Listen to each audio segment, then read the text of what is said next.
Unpad yang pada siang hari ini menghadiri acara saya, yaitu dalam rangka aksi nyata modul 1.4 budaya positif, yang dalam hari ini dengan judul sesi berbagi budaya positif. Insya Allah saya akan menjelaskan tentang apa itu budaya positif. Nah, konsep budaya positif di sini yang pertama adalah perubahan paradigma dalam belajar.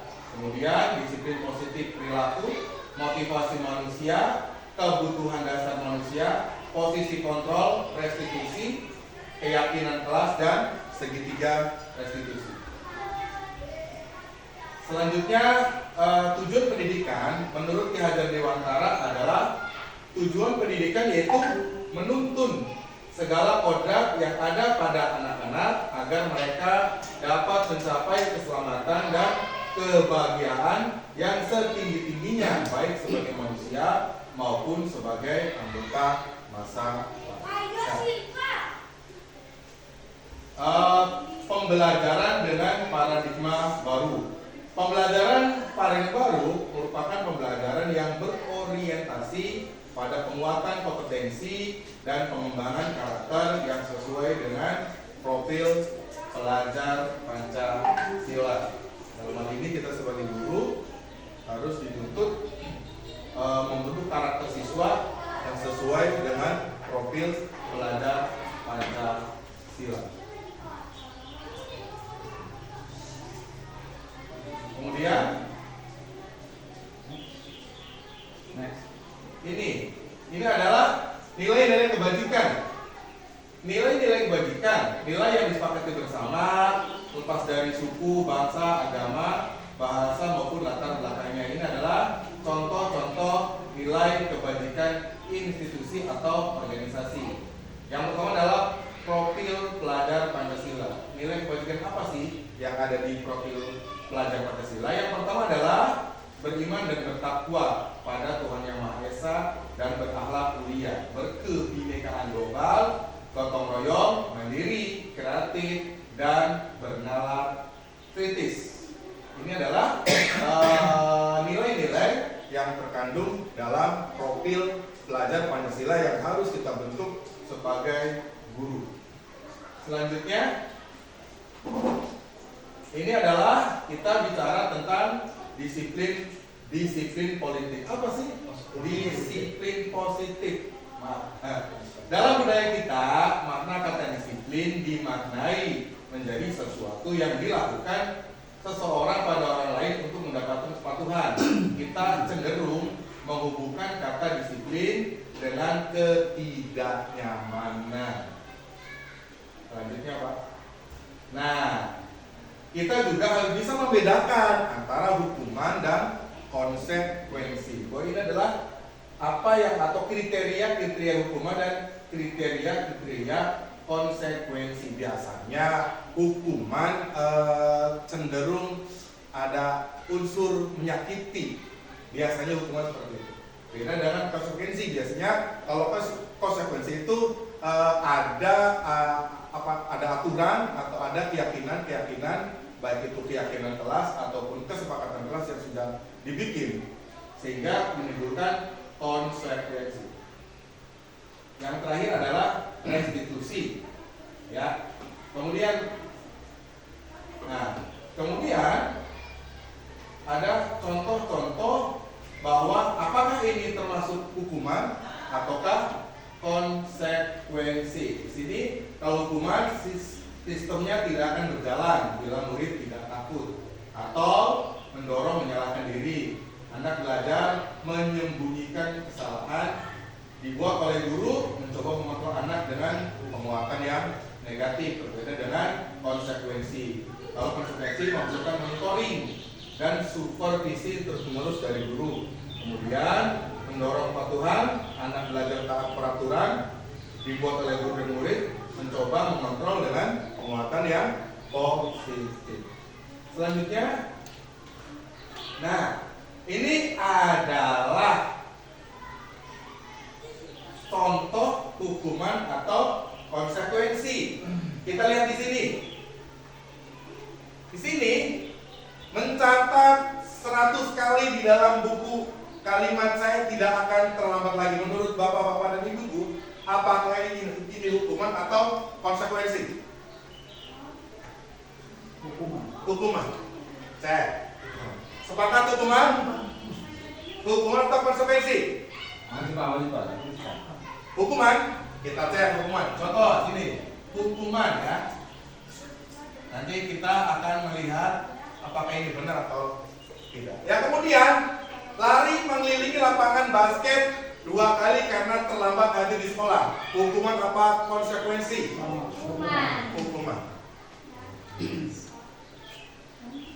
Kemudian membersihkan coretan yang dibuat di meja tulis. Hukuman apa konsekuensi? Konsekuensi.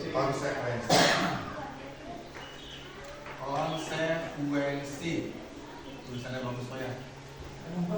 Murid diminta untuk push up 15 kali karena tidak menggunakan masker di sekolah. Hukuman.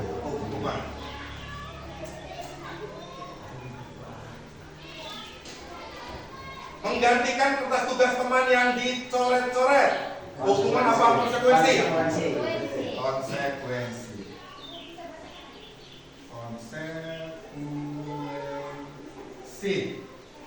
Berjemur di lapangan basket pukul 12 siang. Hukuman. Berat ya. Berolahraga bukan sebenarnya. Boleh Pak. Boleh ya. Murid diminta bertelanjang kaki sepanjang hari karena tidak menggunakan sepatu warna hitam sesuai peraturan sekolah. Hukuman. Kita cek hukuman apakah konsekuensi. Selanjutnya kita lihat jawabannya adalah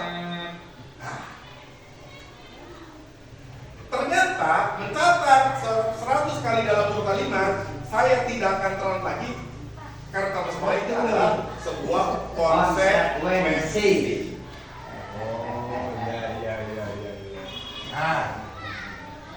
Lari mengelilingi lapangan benar hukuman. Tadi tidak apa? Hukuman biasanya ada unsur menyakitkan. Membersihkan coretan yang lebih keras. Konsekuensi betul. Murid diminta untuk push up, ini ada unsur menyakitnya. Karena dianggap hukuman. Menggantikan kertas jelas ini adalah konsekuensi. Ya, betul. Terima kasih tepuk tangan. Hebat ya. Nah, kadang-kala kita suka sama atau suka tidak bisa membedakan antara hukuman dan konsekuensi. Biasanya kalau konsekuensi itu ada aturan-aturan yang sudah dibuat sehingga anak itu melanggar dan melanggar dari aturan yang sudah dibuat. Nah, itu namanya konsekuensi. Selanjutnya, nah ini adalah motivasi perilaku manusia. Jadi setiap perilaku manusia pasti ada motivasinya.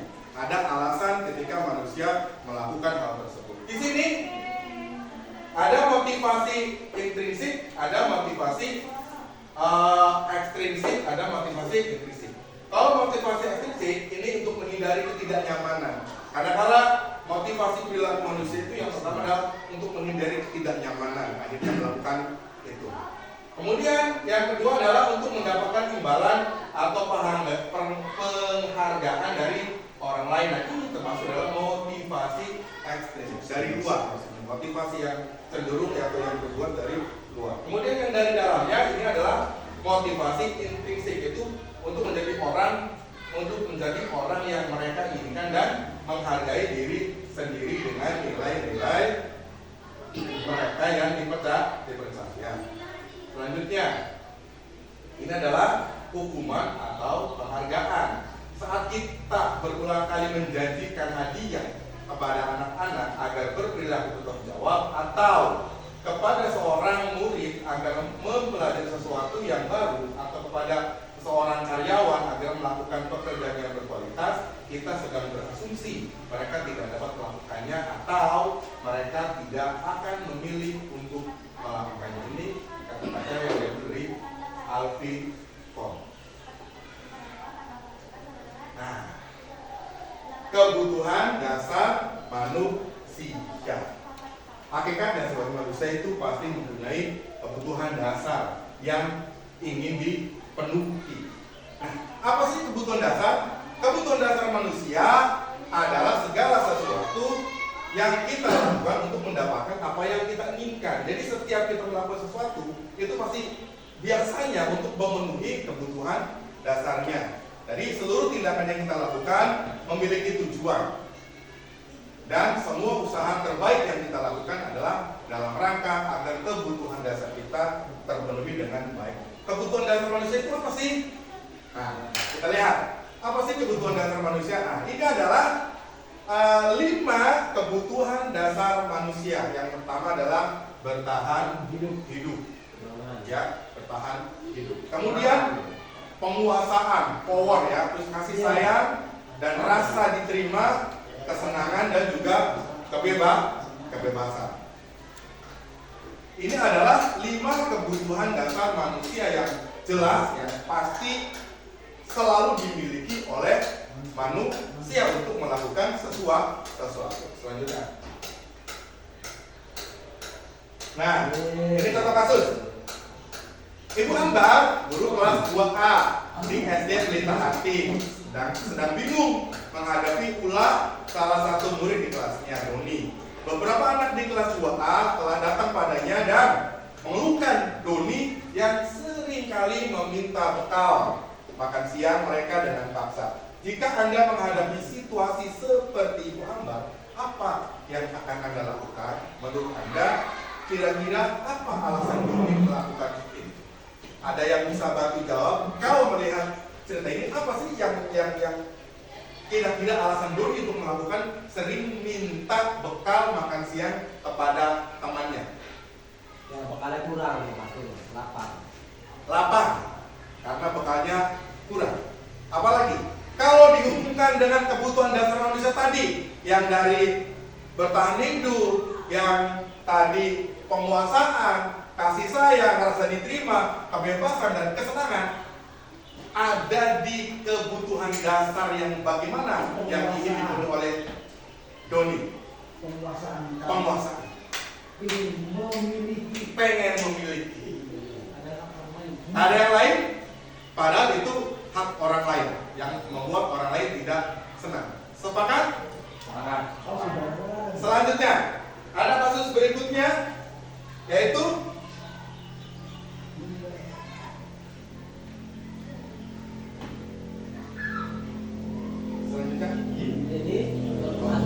ini Dinda, seorang anak kelas 3 SD. Begitu tiba di rumah, sepulang dari sekolah menangis dan mengadu pada ibunya bahwa dia benci pada ibu Rani, gurunya. Menurut Anda, kebutuhan apa yang berusaha dipenuhi oleh Dinda jika jawabannya seperti ini? Bila Anda berada dalam posisi ibu Rani dan mendengar informasi dari ibunya Dinda tentang perasaan Dinda hari itu, apa yang akan Anda lakukan pada Dinda besok ketika Dinda masuk sekolah agar kebutuhan Dinda terpenuhi? Sama, Dinda melakukan seperti ini, ada kebutuhan dasar yang ingin dipenuhi sebagai anak. Ya kan? Selanjutnya, nah ini jawaban Dede, dan ini kebutuhan apa yang ingin dipenuhi? Ibu guru bilang, aku tidak boleh bersenandung sewaktu mengerjakan tugas. Katanya kelas harus tenang, tidak ada suara. Kan nggak seru jadinya. Nah, kebutuhan dasar apa yang ingin dipenuhi oleh Dinda? Freedom, bebas. Kebebasan. Freedom. Kebebasan. Ibu guru tidak menyapa hari ini, padahal aku pakai jepit rambut baru. Kasih sayang.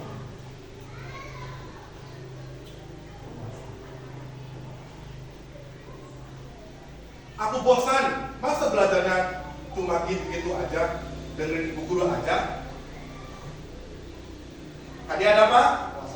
Kekuasaan, kebebasan, kepuasan ya? Kepuasan, kebebasan, kasih sayang, kepuasan.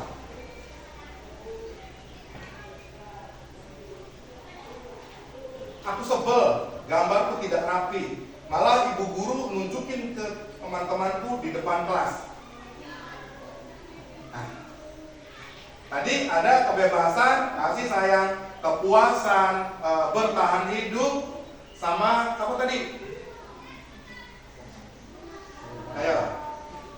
Nah, penguasaan, kasih sayang, kebebasan, kesenangan, bertahan hidup. Senang. Berarti apa? Coba cek lagi. Nah, ini adalah kesenangan. Coba lihat. Jawabannya adalah terima kasih ada yang cepat.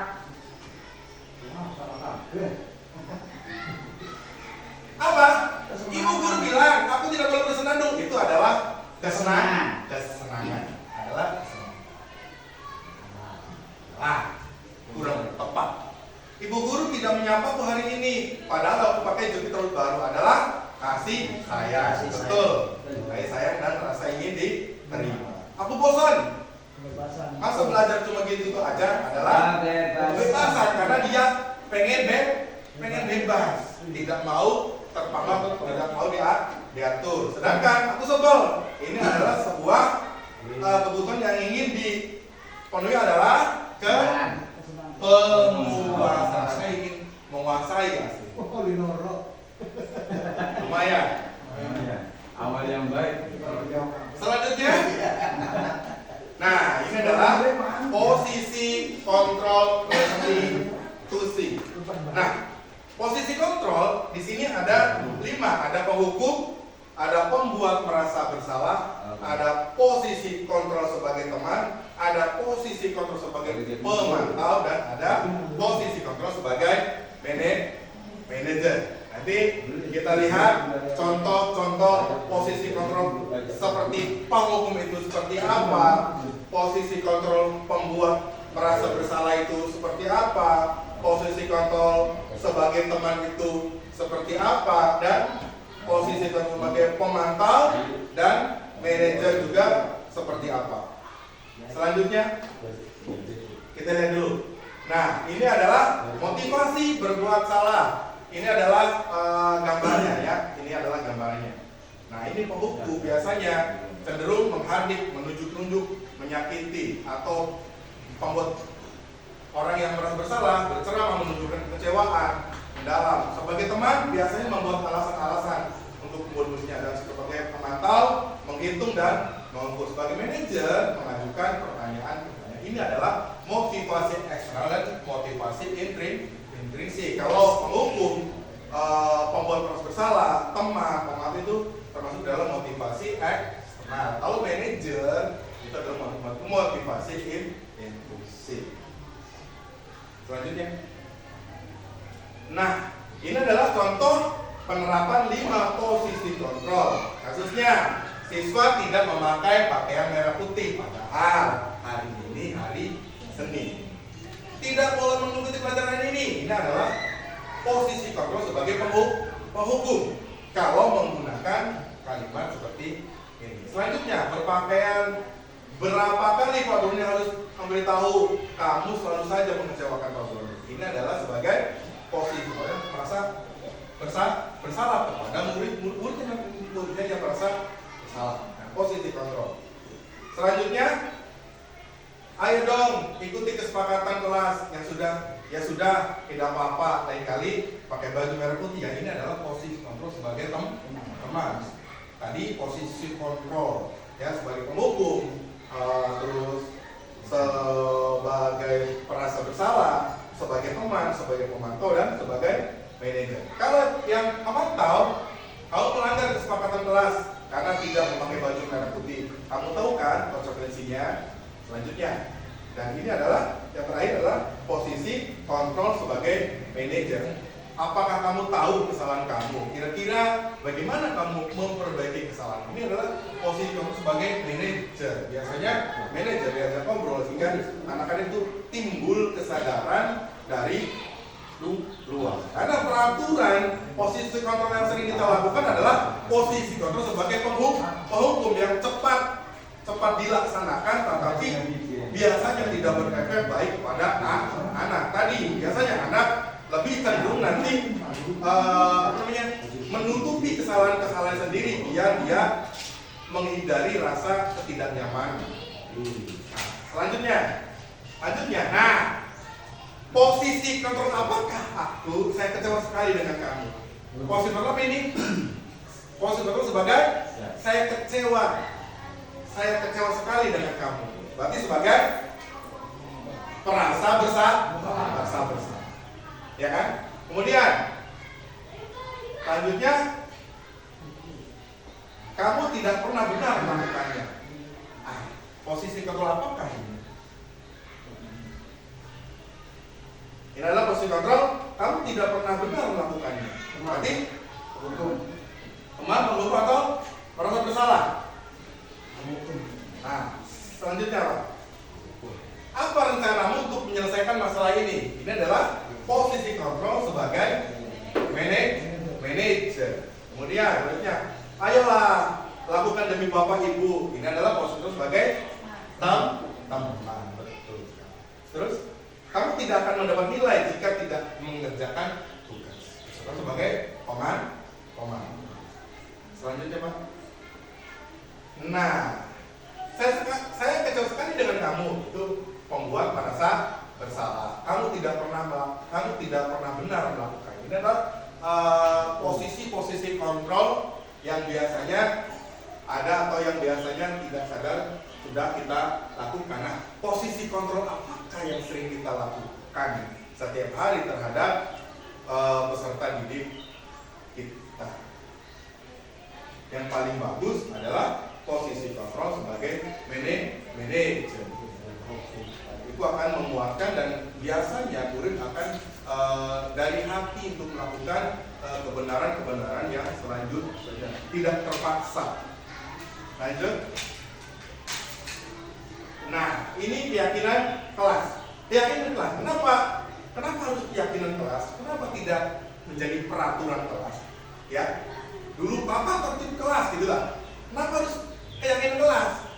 Beda, keyakinan kelas dengan peraturan kelas itu berbeda. Kalau peraturan biasanya dibuat untuk, ya kan, untuk atau memaksa dilakukan. Berbeda dengan keyakinan. Kalau keyakinan berarti dibuat sendiri, dibuat dari hati, dan biasanya mereka akan melakukannya dengan sepenuh hati. Pembentukan keyakinan kelas. Keyakinan kelas berupa pernyataan-pernyataan universal. Biasanya pernyataan keyakinan kelas senantiasa dibuat dalam bentuk yang positif. Dalam membuat keyakinan kelas tidak boleh ada kata jangan membuang sampah sembarangan. Itu nggak boleh. Tapi bisa menggunakan dengan buanglah sampah pada tempatnya. Jadi kata-kata atau bentuk positif seperti itu. Keyakinan kelas hendaknya tidak terlalu banyak sehingga mudah diingat dan dipahami oleh semua warga kelas. Biasanya kita membuat keyakinan kelas itu tidak terlalu banyak sehingga anak-anak mudah mengingat keyakinan kelas ini adalah keyakinan yang telah dibuat oleh kita dan harus dilaksanakan oleh kita. Selanjutnya, Pak.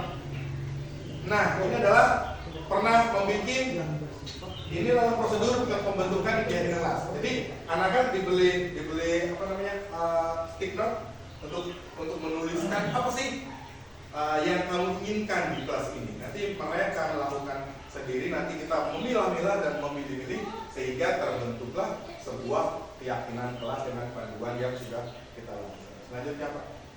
Ini kelas. Terus ya, contoh-contoh. Nah, ini adalah keyakinan kelas yang sudah dibentuk atau sudah dibuat oleh kelas 6 dari SDN 3 Jatimunggur. Yang pertama adalah saling menghormati dan menghargai, terus bertanggung jawab, budayakan 5S, menjaga kebersihan, menjaga keamanan dan menolong teman.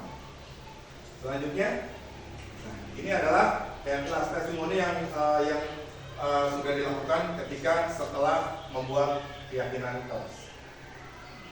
Wabarakatuh, nama saya Katiga Putra Mawada, siswa SDN 3 Jatimunggur kelas 6. Tadi kami membuat keyakinan kelas. Semoga dengan adanya keyakinan kelas kami tambah hebat dan bertanggung jawab. Wassalamualaikum warahmatullahi wabarakatuh. Itu adalah tanggapan dari siswa. Karena yang Putri, Nama saya Putri, kelas D SDN 3 dari Timur. Hari ini kami membuat keyakinan kelas. Acaranya sudah daring.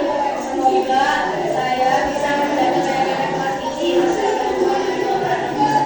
nah, dengan keyakinan kelas ini nanti semoga saja bapak-bapak dan ibu-ibu bisa membuat keyakinan kelas di kelasnya masing-masing yang akan dijadikan modal atau tolak ukur untuk melakukan pembelajaran berikutnya sebagai dasar ketika anak melakukan sesuatu di dalam kelas. Kemudian ada restitusi. Istilah ini saya baru tahu juga setelah ikut program CGP. Sebelumnya saya tidak tahu apa itu restitusi. Makanya saya sekarang di sini berbagi apa sih restitusi itu.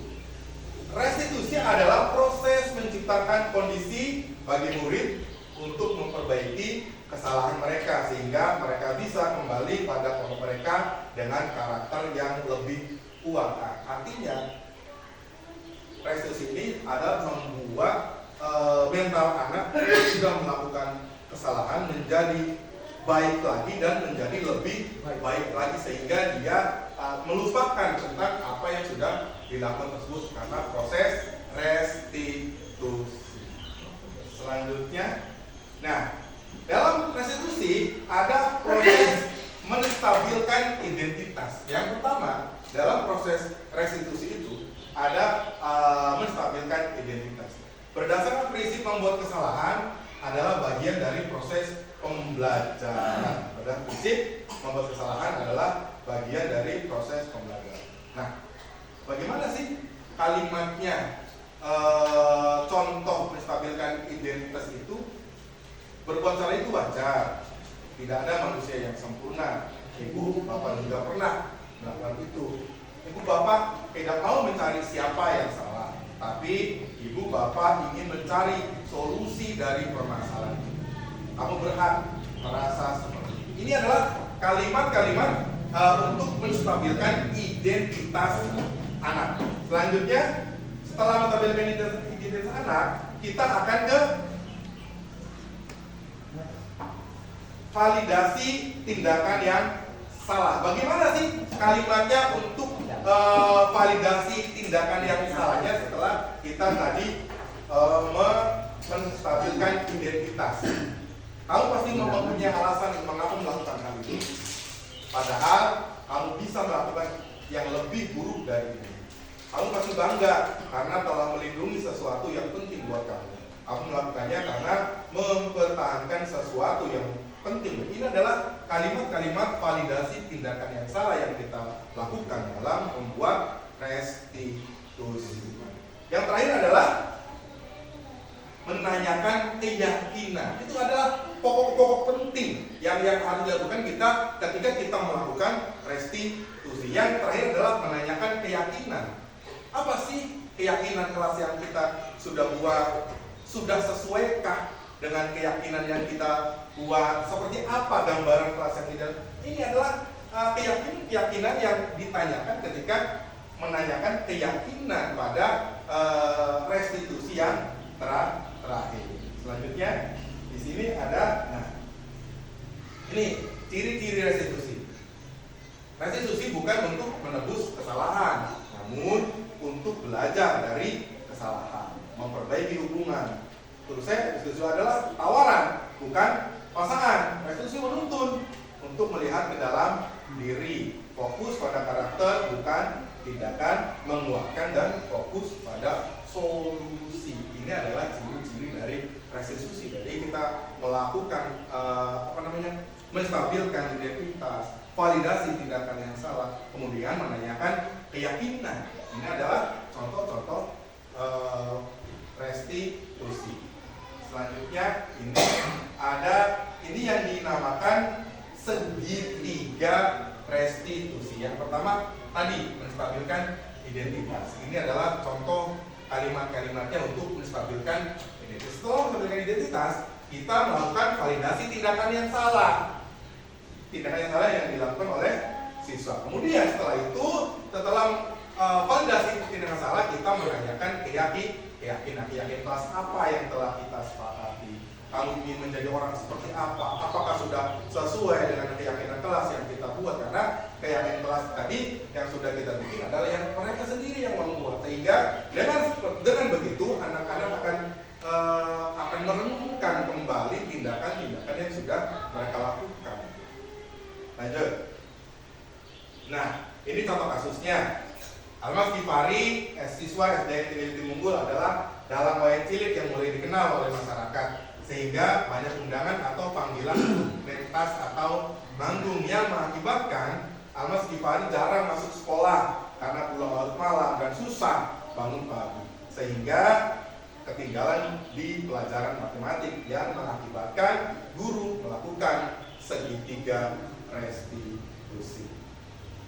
Nah, ini adalah Almas Kifari yang memenuhi panggilan guru kelasnya. Nah, seperti apa segitiga restitusinya? Selanjutnya, di slide selanjutnya.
Ketika kita membuat segitiga restitusi, yang pertama kita lakukan adalah memvalidasi tindakan menstabilkan masalah. Setelah itu validasi tindakan yang salah, kemudian menanyakan keyakinan. Ini adalah contoh kasus yang kedua.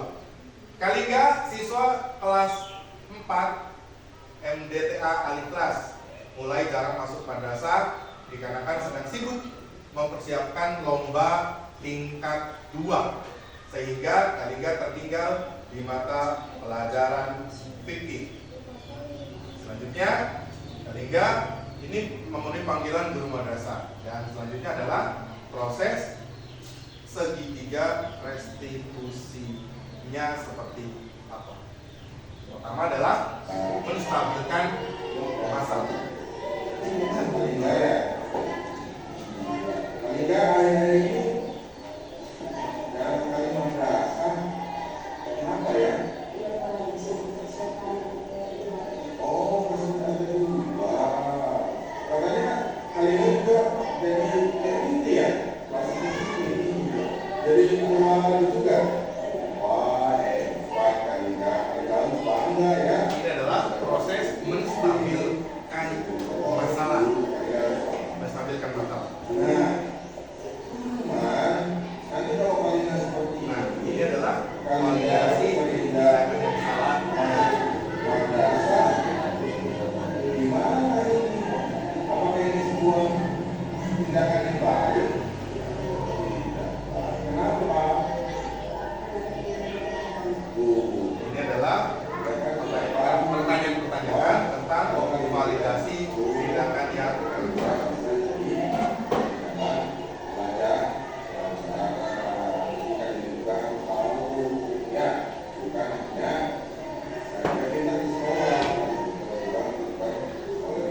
telah melakukan segitiga restitusi. Tapi setelah saya ngobrol sama Pak Broni, saya terasa lega. Terima kasih Pak Broni atas nasihatnya. Awalnya saya Kita takut kabar dari dengan Bapak tapi Fahri yang setelah dalam tadi. ngobrol saya dapat banyak masukan. Terima kasih Pak Broni. Nah, itu ya, itu contoh-contoh dari kita melakukan tindakan segitiga restitusi. Nah, sekarang kita mencoba melakukan segitiga restitusi. Ayo, ya. Semoga saja dengan kita belajar mencoba. Yang perlu digarisbawahi ketika melakukan segitiga restitusi ini adalah yang pertama adalah menstabilkan identitas. Setelah menstabilkan identitas, kemudian kita memvalidasi tindakan yang salah. Setelah memvalidasi tindakan yang salah, kita baru menanyakan keyakinan salah. Coba kembali lagi ke itu, Pak. Yang kalimat-kalimat tentang validasi tindakan yang salah, menstabilkan masalah dan menanyakan keyakinan. Nanti kita bikin 2 kelompok atau 1 kelompok saja untuk mempraktekkan segitiga restitusi. Nah, nih, ketika menstabilkan identitas, nah ini adalah kalimat-kalimat yang biasanya harus kita ucapkan. Setiap orang pasti pernah melakukan kesalahan. Kamu bukan satu-satunya yang pernah melakukan ini. Ini adalah proses menstabilkan identitas. Selanjutnya, ketika memvalidasi tindakan yang salah, ini ada cara yang lebih efektif untuk mendapatkan apa yang kamu butuhkan, atau kamu tentu punya alasan mengapa sampai kamu melakukan itu. Ini adalah kalimat-kalimat yang harus diingat dalam menstabilkan identitas dan memvalidasi tindakan yang salah. Kemudian baru menanyakan keyakinan. Keyakinan apa sih yang telah kita sepakati? Kamu ingin menjadi orang seperti apa? Atau sudah sesuaikah yang kamu lakukan itu dengan keyakinan kelas yang sudah kita bikin? Ayo, ada yang mau mencoba? Ini kasusnya tadi, coba kasusnya tadi adalah nih, Andi selalu datang terlambat sekolah karena sebelum berangkat sekolah Andi harus bantu ibunya terlebih dahulu mempersiapkan barang dagangan ibunya, yang mengakibatkan Andi tertinggal pelajaran IPA. Padahal Pak Budi sudah berulang kali mengingatkan, sehingga Pak Budi melakukan segitiga restitusi. Coba Pak Panjring mempraktekkan segitiga restitusinya sama Pak Keling. Silakan ke depan, ambil kursinya. Siapa yang jadi gurunya, Pak? Siapa yang jadi gurunya? Siapa nanti yang jadi pemantaunya? Sudah betulkah yang sudah dilakukan oleh Pak Panjring sama Pak Keling tersebut? Silakan maju ke depan, Pak, untuk mempraktekkan. Sini saja, di hadapan, berhadapan. Nah, ya di sini. Ini kasusnya seperti ini. Kasusnya ini ya. Diingat-ingat, Andi selalu datang terlambat sekolah karena sebelum berangkat sekolah, Andi harus bantu ibunya terlebih dahulu mempersiapkan barang dagangan ibunya, yang mengakibatkan Andi tertinggal pelajaran IPA. Padahal Pak Budi sudah berulang kali mengingatkan, sehingga Pak Budi melakukan segitiga restitusi. Coba Adarta ke sini ke depan sebagai ininya, pemantaunya, apakah sudah melakukan segitiga restitusi yang sesuai kawan. Nah, Nanti itu kan mana kata kalian kemudian. Oh. Kalian kalau dia Pak Bodi Oh di sana apa di sini? Di sini kawan. mana Pak dulu Pak. Di sini saja Pak. Di sini saja. Di depan saja di sini. Ya. Nah. Nih kasusnya ini. Berarti yang harus pertama dilakukan adalah menstabilkan identitas. Ya. Silakan Bapak Ajrin untuk menstabilkan identitas dengan kasus seperti ini itu seperti apa? Kali Indra kemarin ke Pak Adri itu dapat laporan bahwasanya Indra itu sering melambat ke sekolah, pabrik beli kayu, Betul. ya pertama mengerti kalau Indra itu sering melambat. Nah, kenapa itu Indra sering melambat? Karena mempersiapkan barang-barangnya. Tadi Ibu membantu Ibu terlebih dahulu persiapkan barang-barang Ibu. Ya baik, Bapak harus mengerti bahwasanya Indra itu sangat berbakti kepada orang tuanya sehingga Indra itu membantu ibunya untuk membereskan dagangannya. Nah, tapi datang ke sekolahnya harus lebih pagi. Apakah Indra itu bisa untuk kedepannya? Insya Allah bisa diperbaiki Dengan cara seperti apa kan? Ya. selalu lebih pagi dengan membantu pagi Ibu. Kita kan tahu bahwasanya di situ ada juga ada melanggar tentang keyakinan kelas yang sudah dibuat. Keyakinan apa yang Indra sudah dibuat pas di kelas masalah ini juga melanggar di sekolah. Sudah tidak mengikuti pelajaran IPA agar ini juga Ya, agar lebih disiplin lagi ya depannya ya Indra ya. Ada bukan drama. Oke, Indra kedepannya lebih disiplin lagi tentang kehadirannya, paginya lebih bangunnya lebih pagi, terus tidurnya jangan malam-malam dan membereskannya agar lebih lagi supaya tidak terlambat lagi ya Indra ya. Iya. Ya, sekarang kembali lagi ke kelas ya. Nah, itu contoh melakukan segitiga restitusi. Pak Data, dalam kasus yang tadi yang sudah simulasi yang dilakukan oleh Bapak sama Pak Indra, apakah itu ada proses menstabilkan identitasnya? Ya, tadi ya. Terima kasih, tentunya ya sangat cocok sekali di dalam praktek tadi untuk segitiga restitusi ya. Terima kasih Pak. Data tepuk tangan sekali lagi. Silakan kembali ke tempatnya masing-masing. Terima kasih Pak Indra, Pak Ajrin, Pak Data. Untuk lebih semangat lagi, kita ice breaking dulu. Walaupun tidak di awal pelajaran, kita di pertengahan untuk memberi energi yang baru. Kita ice breaking dengan tepuk.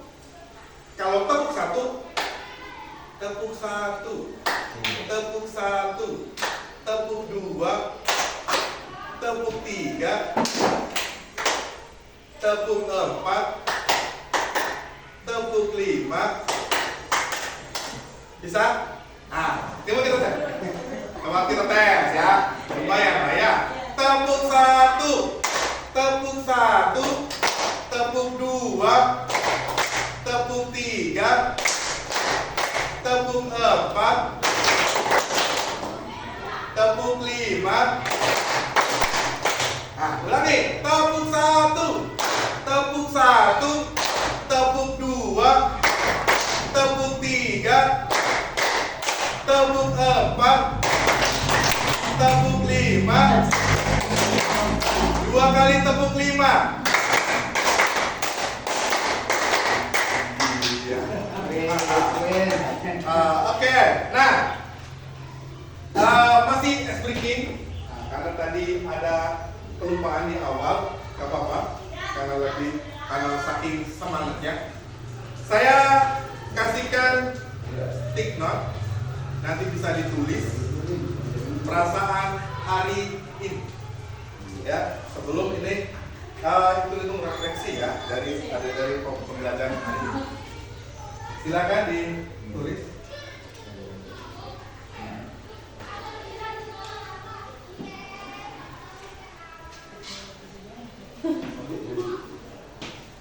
Silakan menulis perasaan hari ini. Silakan silakan. Kasih nama dan perasaannya hari ini seperti apa?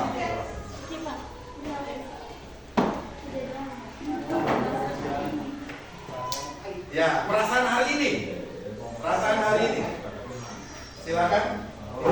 Ini ada juga banyak. Ya, kalau yang sudah boleh ditempelkan di sini. Kalau yang sudah boleh ditempelkan di sini. Ya. Kalau yang sudah, ya. Perasaan ya apa saja. Yang asli boleh. Kita perasaan ke Pak Indra, aku biar deg-degan menembak apa. Siapa? Silakan. Yang sudah boleh ditempelkan di sini. Tulis nama dan perasaannya. Ya, tempel. Terima kasih. Pak Darta menuliskan sangat senang. Selanjutnya,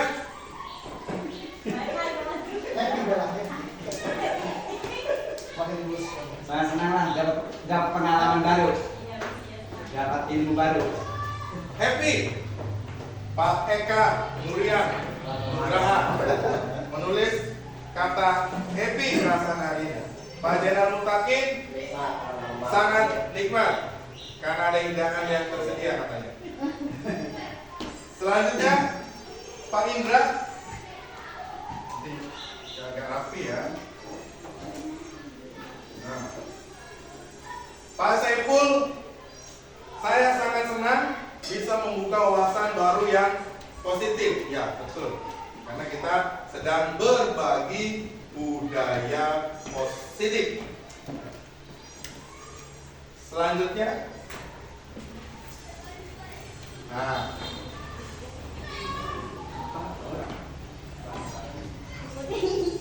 Bukan Bapak ya, Pak. Tani Pak lah. Namanya apa dikit. Pak Indra, apa? Untuk menemukan hal boleh kan? Yuk. Barang model loh Pak. Nah, baiklah. Nah, oke. Sip. Bu, berdua dengan Bapak biar abang. Oh, Pak. Apa kalau kesan-kesanmu? Kita lihat Pak Fajim Nuriski menulis perasaan hari ini adalah senang. Kemudian Pak Masuri, perasaan saya hari ini merasa senang karena bagi saya menambah dan memotivasi saya untuk lebih maju lagi. Masya Allah, bahagia sekali. Ibu kita, ya. Kemudian Ibu Un, saya sangat senang bisa mendapatkan ilmu yang belum saya tahu. Terima kasih para guru yang baik pada siang hari ini yang sudah meluangkan waktunya untuk bersama saya, membersamai saya dalam rangka berbagi budaya positif. Ini adalah budaya positif ini adalah modul 1.4 yang saya pelajari di dalam program calon guru penggerak yang dengan melakukan budaya positif, berbagi budaya positif ini nanti akan dibuat aksi nyata nanti yang akan diunggah ke dalam aksi nyata juga ke dalam PNM yang wajib diunggah. Terima kasih. Sekali lagi ini adalah proses pembelajaran yang baru di modul 1.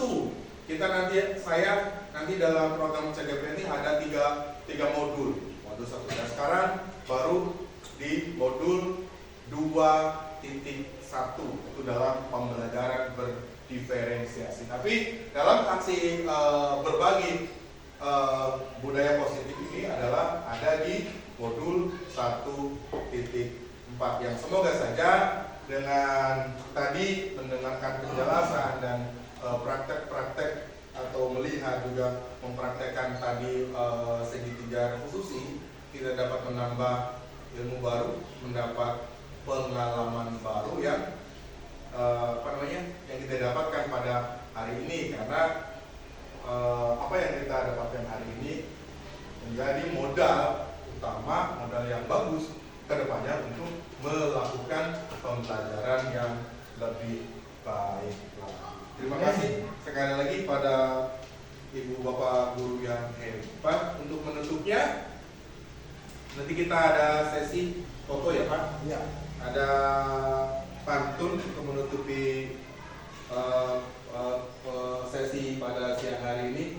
Adalah pantunnya adalah Pak Mamat. Cakep. Turun. Dulu. Pak Mamat orangnya gagah. Ayo. Kalau berjalan pakai sepatu. Wabillahi taufiq wal hidayah. Assalamualaikum warahmatullahi wabarakatuh. Terima kasih. Tanggapan saya sangatlah bagus dengan istilahnya penjelasan dari bapak-bapak calon guru penggerak kita supaya kedepannya jauh lebih. Amin.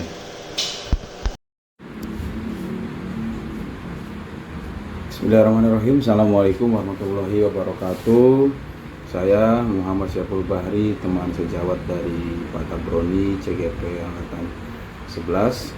Alhamdulillah saya mendapatkan pengalaman baru dari hasil diseminasi dari Bapak Tabroni, yaitu tentang keyakinan kelas, kemudian segitiga restitusi, kemudian posisi kontrol. Itu sangat bagus sekali sehingga membuka wawasan saya menjadi lebih tahu lagi bahwasanya penting sekali untuk menangani siswa masalah-masalah yang ada di sekolah.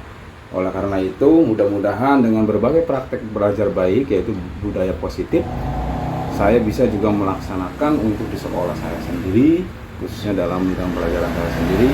Mudah-mudahan dengan adanya diseminasi ini, saya bisa menjadi lebih baik lagi, dan saya ucapkan terima kasih buat Pak Tabroni. Semoga sukses selalu menjadi guru yang hebat, bergerak dan bergerak terus menjadi guru yang lebih baik. Oke, terima kasih.